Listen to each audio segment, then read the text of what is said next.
Welcome to episode 94 of the Sports Geek podcast. This week I catch up with Russell Scibetti in his hometown of New York City. Welcome to the Sports Geek podcast, the podcast built for sports digital and sports business professionals. And now, here's your host, who crafts most of these intros in airport lounges, Sean Callanan. Thanks very much, DJ Joel. And yes, I do craft a lot of those intros in airport lounges, and I have been in just a few airport lounges in the last couple of weeks. I'm now back in Melbourne, back on deck after a really terrific USA trip, or Sports Geek trip as it is known on the Twitter. You are listening to the Sports Geek podcast either on iTunes, Stitcher, SoundCloud, or my favourite podcast app, Pocket Casts. If anyone asks me what app they should use for podcasting, I always point them to the Pocket Cast app. It's actually built by some guys in South Australia, and I've been using it for a long while. Back when I was on the iPhone, and also now that I'm on Android, it is, for mine, it's one of the best podcast apps out there. Let me know what podcast apps are you using. You can contact me at Sean Callanan, SeanCallan. There's no H's in that, and that joke will come to light later when I do a future interview with a future guest. Don't get my name wrong. So back on deck, back from a trip where it was a lot of work and then a little bit of rest at the end. But Seattle, Portland, Los Angeles, San Francisco, New York, where it was a lot of sports geekery, and then had a little bit of vacation at the end, checking out New Orleans for a weekend, and then a couple of days with no Wi-Fi, which is very strange for a sports geek like myself in Cabo. So there will be follow-up podcasts with people that I met along the way from those cities, and I'm still pretty much in recap mode from Seat, so there'll be some content both from a podcast point of view, and also I'm going to do a few blog posts on some of my insights on Seat 2015. But if you looked at the episode last week, or whenever the last episode came out with Greg Oakford, a few people like Tom Halls, Fiona Green, and my guest today, Russell Scibetti, have already done their recaps. They're a little bit more organised than us, or maybe they weren't, taking a little bit of break after Seat. So those links are both in the show notes for last week, episode 93, and this week, episode 94. As always, you can get to this podcast by going to sportsgeekhq.com/94, and there will be links in that episode. And also after the interview with Russell Scibetti, I'll also be announcing the winner of the consulting pack that I was giving away using lead pages and lead digits at Seat 2015. So if you were attending Seat 2015 and you did download my slides or did download my guide on how to tweet the best at Seat, stay tuned. You could be one of the winners later in the show. But first, it was really great to catch up with a good friend of mine, a former guest, and a guy that I've known for many years via Seat, Russell Scibetti. And I was lucky enough to catch up with him in his hometown of New York City. So here is my conversation with Russell Scibetti from Core Software, where we sort of chat about all things Seat and all things CRM.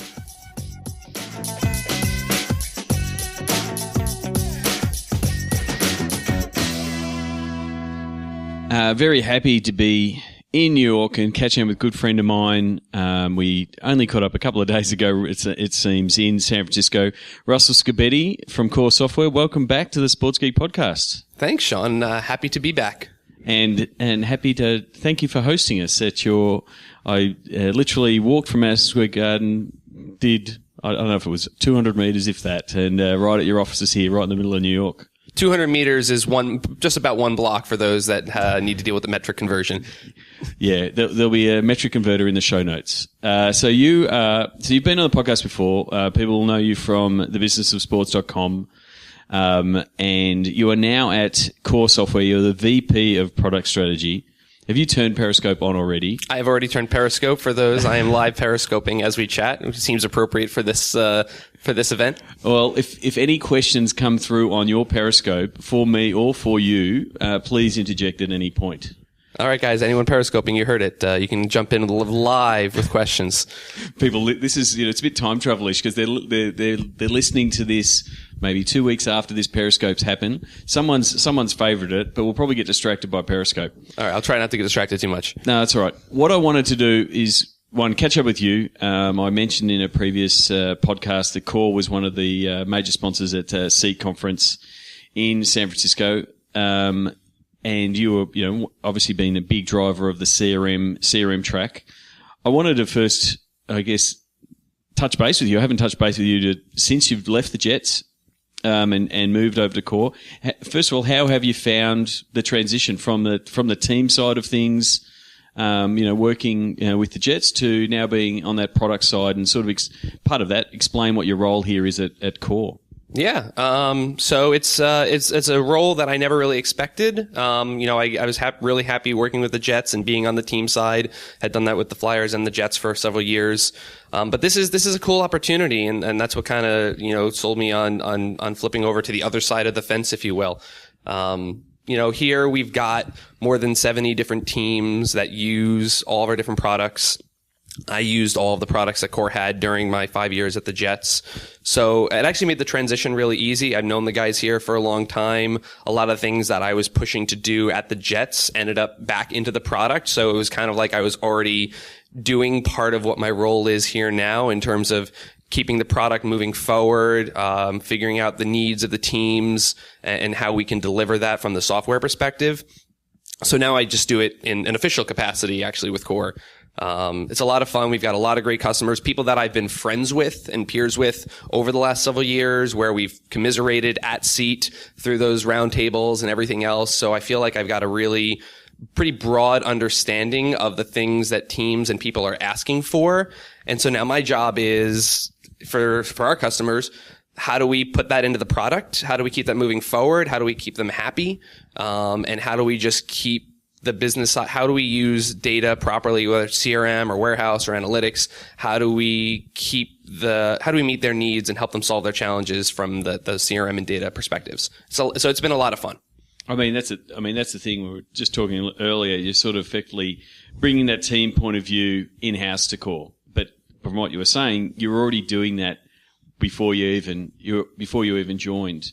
For people who don't know, you want to give us a bit of a background of, what Core Software was and what it is now and what its offerings are to the sports industry?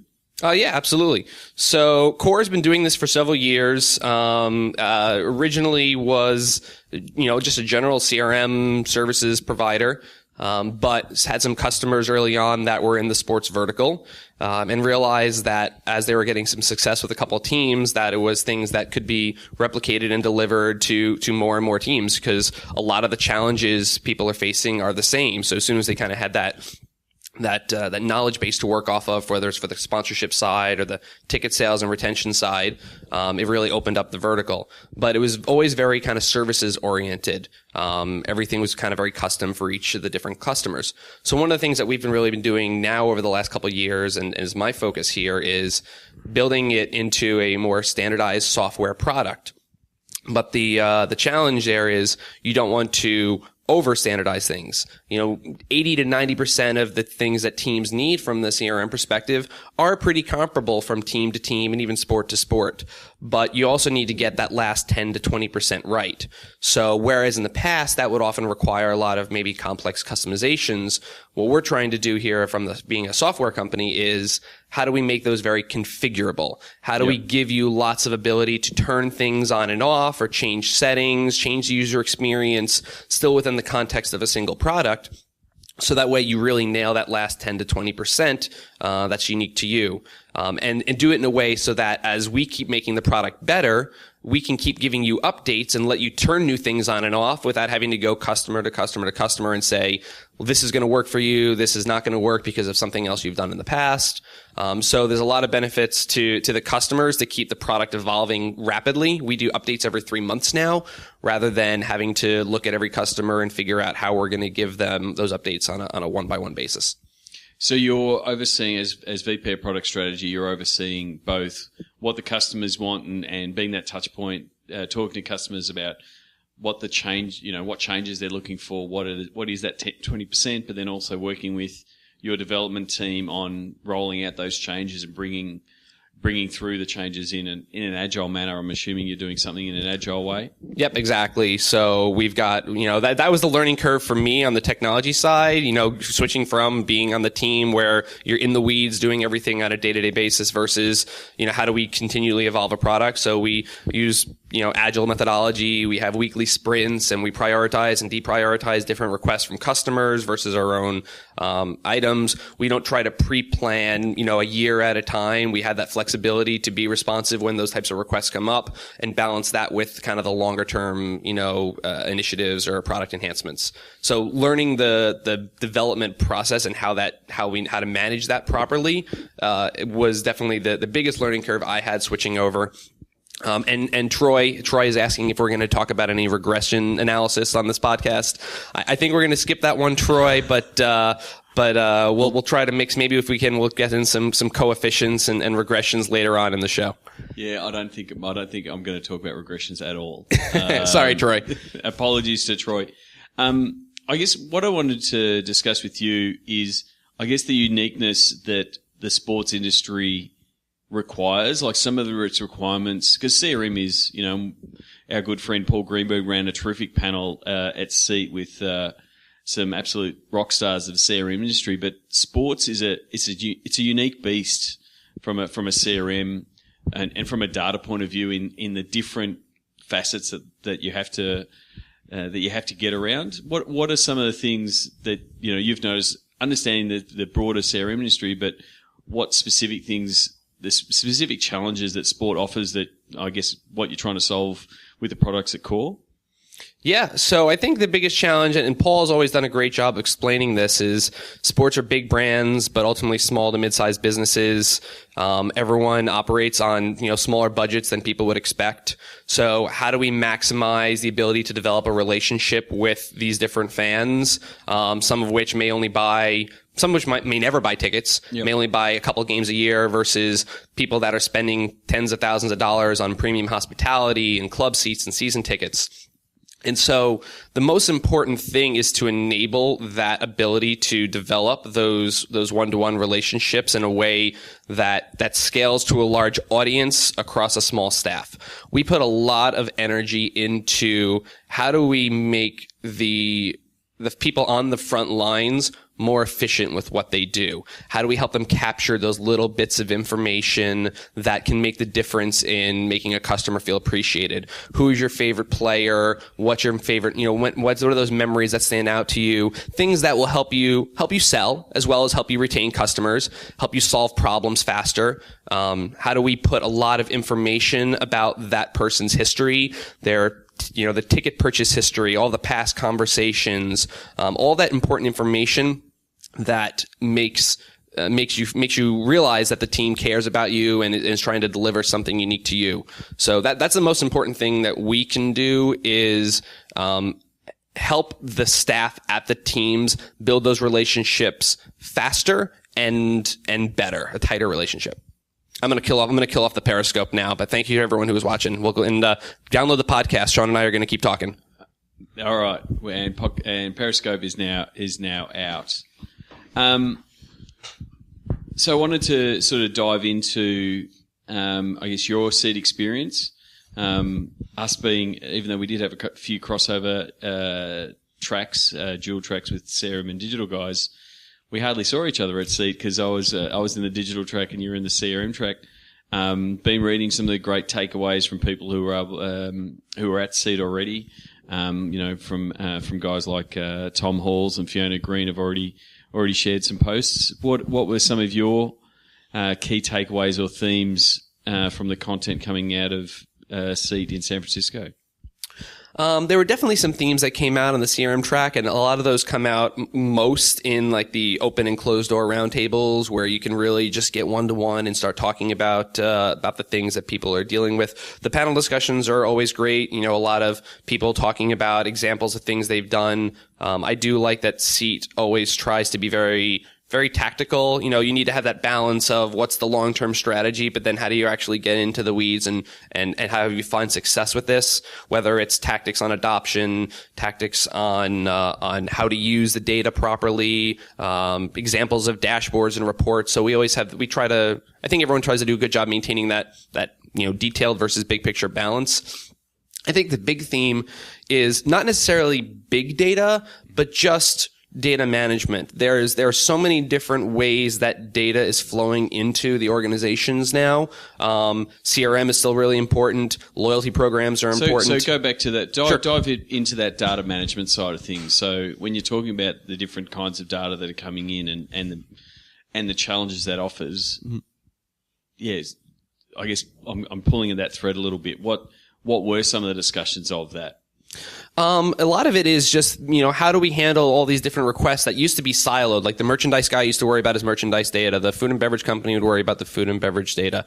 Everyone is taking a much more holistic view on what is our organizational data needs? How are we bringing this together? How can we make decisions that aren't just about one particular aspect of the business? Especially, and then also what can we do to make sure that data that used to be historically anonymous isn't always anonymous, and that's where a lot of the things like the loyalty programs and the ticket scanning and some of those technologies you can plug into your food and beverage systems or your other point of sales and social media. How can we bring these together and know more about our customers, not in a creepy way, but in a way to, like I mentioned earlier, just deliver that better experience?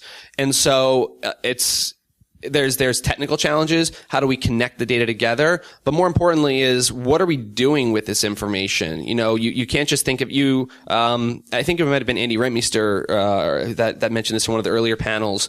You kind of have to start with your goals in mind before you start worrying about how to connect the dots, because otherwise you're going to end up with a picture that's not what you planned on, to make a real bad connecting the dots. But you end up just wading through the data. Yeah, you don't have a goal on what you want to do, whether it's, and I think that's part of the uniqueness of sport and the uniqueness you'd have in your client base is that you'll have clients that have a ticket sales problem, so it's a different focus. You'll have another client that has a full stadium but is looking for sponsorship servicing or membership or season ticket retention or sponsor retention. So you need to go at it with, this is what we need, this is what we want the data to tell us, to have that goal to be able to get that appropriate answers out of it. Exactly. And it's going to help you prioritize data sources, one versus the other. I mean, there's a lot of different stakeholders on the team side. So you have to balance at an organizational level. What are our priorities? And they do vary dramatically based on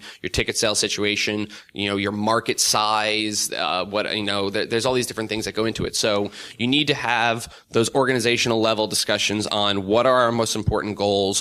What are our options? What data is available that will help us get the answers to reach our goals? And then you prioritize from there. You don't necessarily have to just, if you start with just the pure perspective of, we need to get all our data in one place and then we'll figure it out later, I think you're going to be kind of chasing your tail for a little while versus going into it with we know that this is going to help. Our focus is retention. First and foremost, we've got great sales numbers. Let's focus on keeping our retention over 90%. How can we disconnect from what's happening on the court? And for us, that's going to be through the loyalty data and all the other ancillary experiences in the building. Now these data points will help us identify what people are doing throughout the game, not just coming to the game or not, and then we can optimize all these other parts of the experience.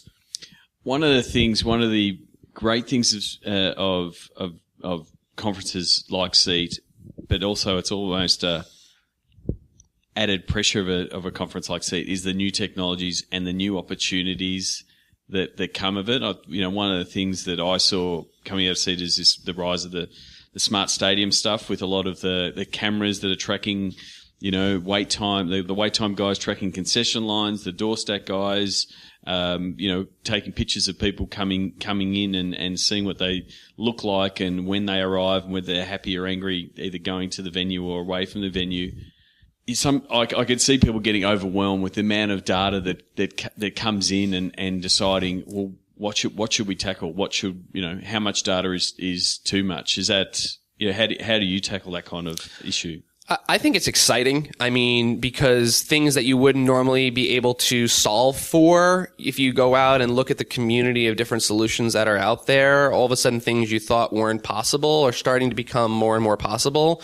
So, and I think it's great that Christine can bring in a lot of these startups and show like, there's all these new cool things we can do. And it's mostly, I like that it spurs people's creativity to think a little bit untraditionally on, well, I mean, yeah, you know what? That is a problem, but we just didn't think we could solve it.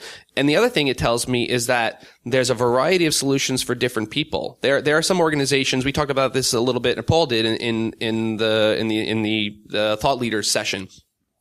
There are organizations that are all different levels of sophistication in how they handle their data and their technology. And so, like one of those very cool camera solutions that can do things you never thought you could do before, that's great, but every organization might not be ready for that. There might be other things that they want to get in place first before you work onto that. But it kind of gives you a little bit of that picture.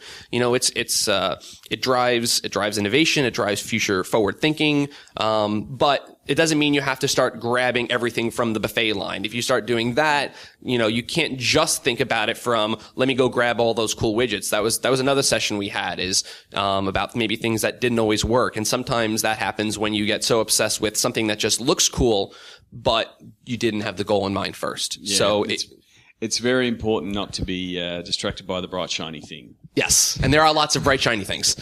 But yeah, you've got to come back to, you know, what's your goal? I still love, I think it was Katie Morgan's phrase at Seat last year, cheeks on the seats. Like I've been using that for the last year. I mean, that's what it most likely comes down to for most sports teams. You know, it is about getting people there and, you know, the opportunity now, you know, with the combination of the data picture and the picture that we're getting of the fans is getting so, you know, it is getting so personal, and it's a matter of now for us as both, you know, data guys and marketing guys to provide that offer that makes the most sense, is contextual to the fan and enhances their experience, whether that experience is online and driving them into the stadium or in the stadium. How can we make that experience better? And I'm with you. I think, you know, the more data that I give out to the world,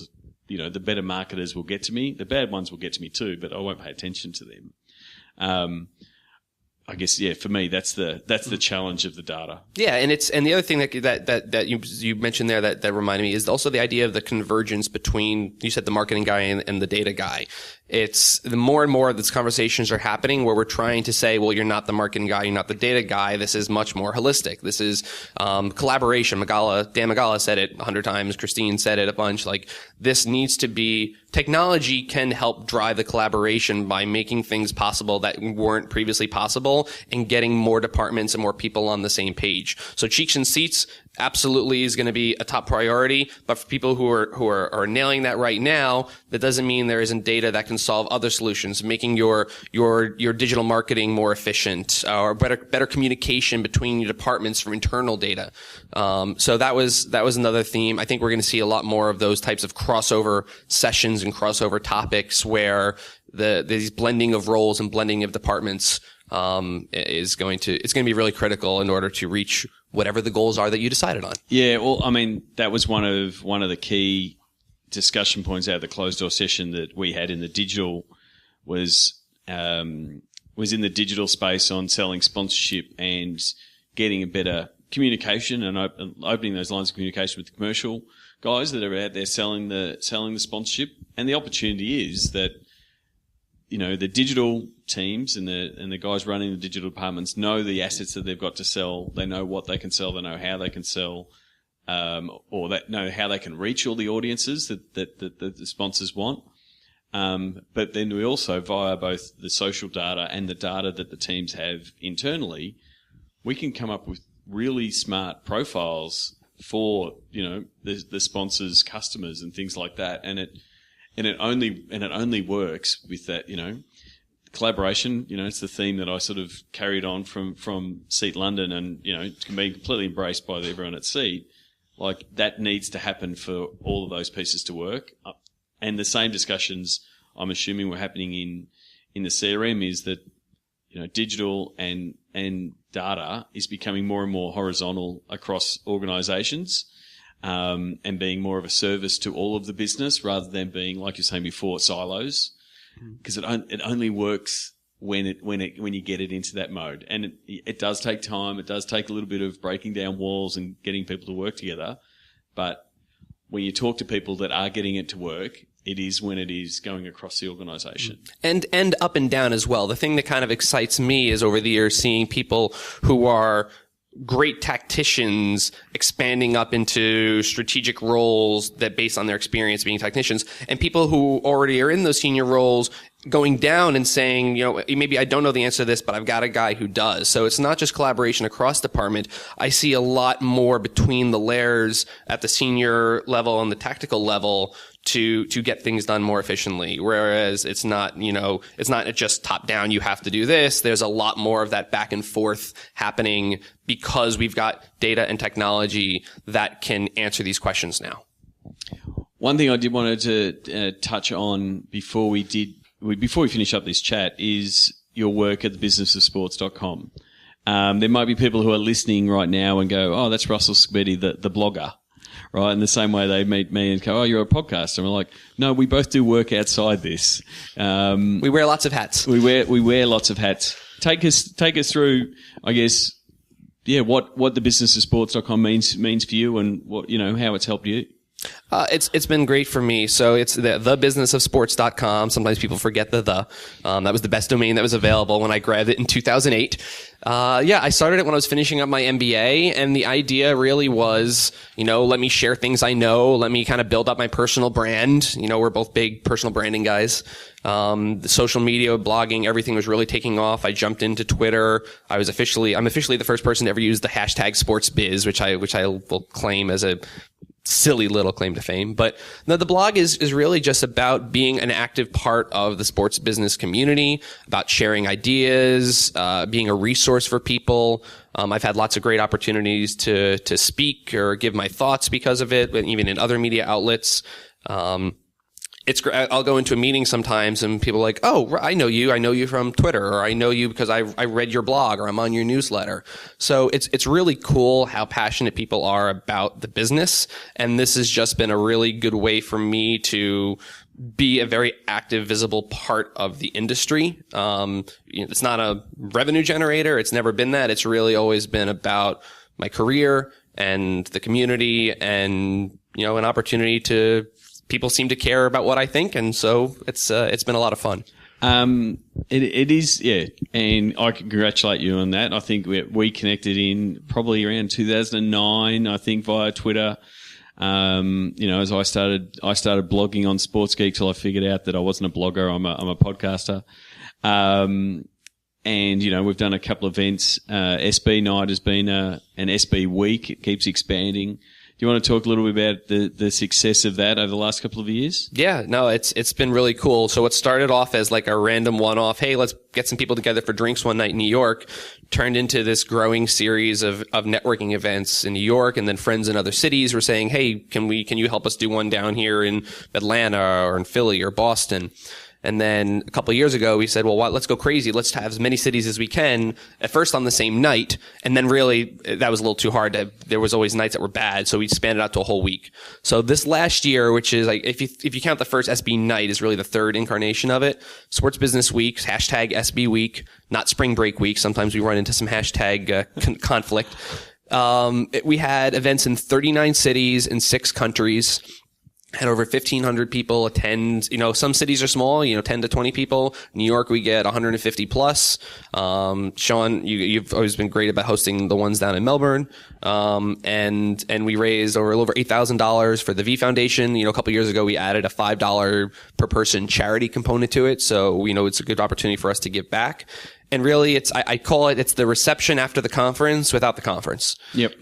Just go out, meet new people, do similar jobs as you, grow your network in the city. And, this industry is so much about who you know and what they know about you in order to find those opportunities for yourself, whether it's, 6 months from now or 6 years from now. And so anything we can do to help people connect with one another, it was a really nice way to take something that was purely digital and give a real world face-to-face component to it. Yeah, I mean, I think, we've run the last couple in Melbourne. We ran one at Etihad Stadium, and they gave us a bit of a tour of their latest tech. So thanks to Sarah for hosting us there. And we're now running SportsBiz Melbourne as a meetup group, because it is a great way, and that's a really good way of describing it. It's the networking reception after a conference. Although I have run them, and people go, why isn't someone speaking? And I went, yep. Well, because it's a networking event. And they went, no, we don't want that. And so I just literally pulled people out of the audience and interviewed them there and then. I think that was SB Night 2, but yeah, it is a good event, and it's really important to get out, the in real life stuff. As much as we're digital guys and we connect online and stuff, the making the effort to meet someone in real life, make the connection, you follow them a little bit more, you pay a bit more attention to what they're doing. It's so vital. And for sports, it's such a hard industry to break into. If you want to get into, you've just got to put the sneakers to the pavement, or the footpath, as we would say in Australia, and go out and meet people. And so any of these events, so if you're in New York, or connect with Russell and come to one of his events. But every year the SB Week banner gets flown around, and the opportunity is put your hand up and say you'll run one. Like, if you want to meet everybody in the room, be the person that runs the event. Everyone knows you. Actually, I correct that. I have run some, and people have gone, who are you? So I have run a few events, and maybe I need to improve my personal branding. But they're absolutely phenomenal events. Yeah, and that's the way we've grown is, I know people in lots of cities, but I don't know people in every city. Like, as much of an avid networker as I try to be. And I'm actually traditionally, I joke that I'm kind of on the shy side. And so for me, actually hosting the event ended up making it a lot easier to get out there and see people. So people have said, hey, can we do one in Orlando? Yeah, you absolutely can. It's not a hard formula. So whether you want to help an existing city that already have someone hosting win, or your city doesn't show up on the list when you see Sports Business Week and you live in that city, put your hand up and say, let me do it here. And don't be afraid if it starts off with just 5 to 10 people. You got to start somewhere. The first New York event we did had 8 people in it. So, and now New York is the top one. So, I'd love to see it keep growing. I'd love to hit 50 cities. I don't know if that'll happen next year, but, why not? You never know. Yeah, we'll make it happen. All right. There you go. Sean said it. So Sean's going to help. 50 cities. If you haven't signed up, either send us a tweet, ask Scibetti, or at Sean Callanan. Send us a tweet. We're going to get to 50 cities for next January, yeah? January? No, in the spring. January, you never know. You could have that snow. I mean, maybe not in Australia in January. It's a beautiful time in January. Yeah, not always here on the eastern seaboard of the U.S. So I think that March-April time frame seems to be what works. So we'll probably look to do it again in the early spring. No problems. Can't finish this conversation without talking about the fun that we had at AT&T Park. I knew this was going to happen. There's no gloating involved. I just wanted to say that how much fun it was playing a game at AT&T Park with a bunch of friends, Team Digital and Team CRM, and already had Greg Oakford from Team CRM put up a protest flag on a previous episode. But a lot of fun. Did you have a lot of fun running the CRM team? It was a blast, to co-captain it with Charlie from MLS. The team was great. We had a ton of people on the team. Pretty much everyone got a chance to be on the field or getting at bat. It was a lot of fun. It was great. They had some fun banter before the game between the digital and the team digital, team data. But and I'll just go ahead and Team Digital took down the crown in the championship. But the most important thing, and maybe I wouldn't say this if we had won, but was that everyone had a good time, and it was a unique, fun experience. Again, full disclosure, I think in the game before the championship game, I think Team Digital might have had maybe 15 or 16 people in the outfield. It was very hard to count. There seemed to be a few extra bodies out there. But as I said, I actually caught up with Tom McGowan yesterday. He's in New York, and he was my co-commentator for the game. I think I said it on the mic. Us digital guys, we're all about the win. We're not worried about numbers as much as the data guys. But yeah, it was fun. It was a fun game. I did have a quick word to Kenny Lauer and say, make sure we don't have too many people in the outfield in the final. Russell will go berserk. But in fairness, we actually did on purpose. We tried to get you back on that. It didn't matter, unfortunately. If they don't get out of the infield, it didn't matter. And top pitching by Aaron LaValle, but so much fun. So again, thanks to Bill Schloer from the Giants for hosting us, and a great way to finish off seat in San Francisco. So next year, 2016, Las Vegas. Are you already planning Team CRM's revenge? Oh yes, absolutely. And I'm personally hoping it's in a poker tournament. That's going to play to my strengths. But whatever the particular challenge may be, I'm sure we'll be ready for another round. No problems. Russell, thank you very much for coming on the podcast. I shouldn't have to say this, but where can people find you on the internet? thebusinessofsports.com or at @Scibetti on Twitter. SportsBiz hashtag, I'll jump in a lot as well. So tweet me, send me a message through the blog, and always looking to connect with more folks. And obviously you can check out Core Software at coresoftware.com. I will make sure I get those links in the show notes. So thank you very much for coming on the podcast, and thank you very much for your friendship and hosting me here in New York. No, it's just fun to have you here in the U.S., and thanks for giving me another chance to get on the show. Want to maximize returns from your digital team? Contact Sports Geek about content and commercialization workshop. Thanks again to Russell Scibetti, and as I said in the interview, you should be following Russell Scibetti. If you're not following Russell, you're just not doing Twitter right. And also put a link to Russell's submission for South by Southwest in the panel picker there. He's put up a panel for South by Southwest. So, Sports Geek listeners, please get behind Russell's campaign. And again, if there's any other listeners out there that put up a panel for South by Southwest, I'm happy to throw my support behind it. But one thing I will ask before we get into the end of the show is for some iTunes reviews. I made a joke on Facebook just last week with the Australian Test team performing so badly, and I know there'll be a few friends of mine over in England. They'll be more than happy to send me a tweet on how the English cricket team is going against the Australian cricket team. But I did make the joke that I have more iTunes reviews than the Australian Test team has runs when they were knocked out for a mere 60 runs in total. We're sitting at 75 globally for iTunes reviews. So if you have not left an iTunes review, this is the call to action of the podcast.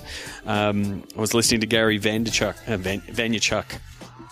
recently, where he called out all the lurkers, all the people that listen to his show but don't leave comments and reviews. I'm going to do that. I'm going to do the same. I'm not going to be as vicious and as pissed off as he was, but simply go to sportsgeekhq.com/iTunes. It'll drive you to the iTunes store in your part of the world, and pretty much leave a review. And the best thing, what you could also do is actually tell me that you did it. A lot of people don't leave their same name as they do on Twitter and things like that. So please, if you've left me a review, let me know. As I say always, if you've left a review, I will owe you a beer.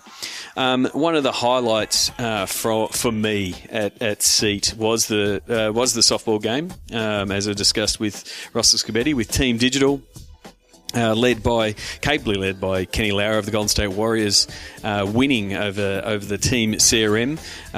But the final two games, I actually did not play. I made sure that I secured my repaired Achilles. I got a stand-up double in the first game, and then I decided to retire. But a lot of fun presenting with Tom McGowan, and I don't think I could have had any more fun. I was out in the field. Tom and I had an absolute ball, and stay tuned to the end of the podcast. James is going to put our little audio clip that Shane Harmon grabbed when Tom decided that it was the ninth inning stretch at AT&T Park, and we ended up singing "Take Me Out to the Ball Game." So that was a lot of fun, and also, as promised, for those of you who did attend SEAT, I was using lead pages.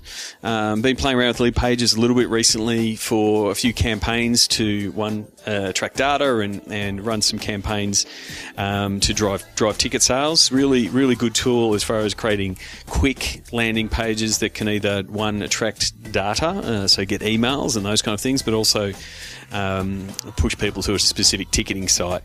Been using it a little bit with Facebook conversion pixels and the like, so it gives you a lot of flexibility in that space. And one of the other products that they've got is lead digits, and it allows you to say, hey, here's my number, here's my phone number, and a mobile number, and simply text this number, and you will get a response. So I used that quite effectively on stage from SEAT, where I simply said, and I could have done a bit more preparation. I'm just scrolling through my feed now to grab the image, but simply it was a simple call to action where it said text the word Sports Geek, all one word, to the number 33444, and anybody who did that went in the draw to win a Sports Geek consulting package.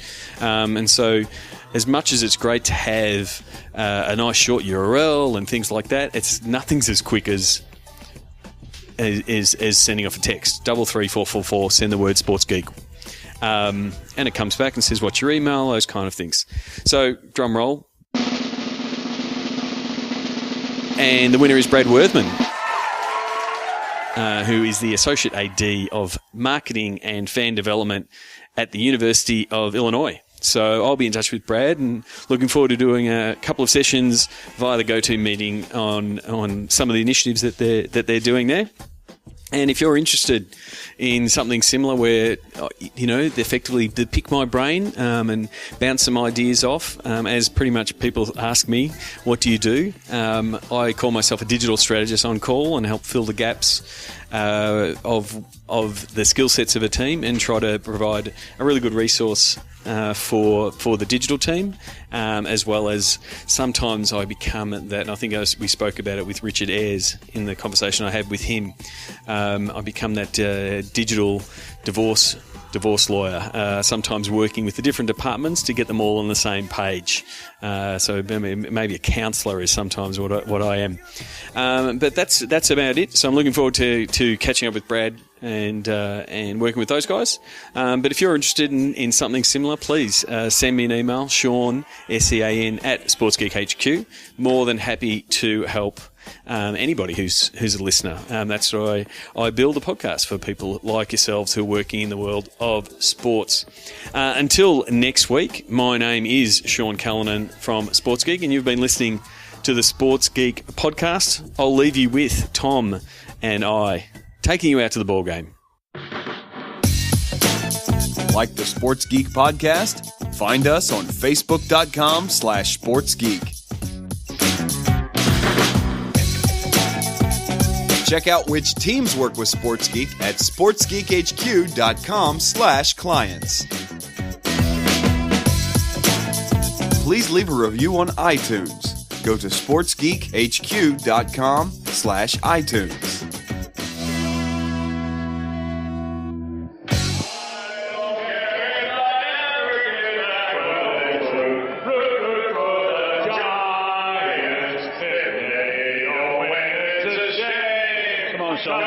One, two, three, strikes.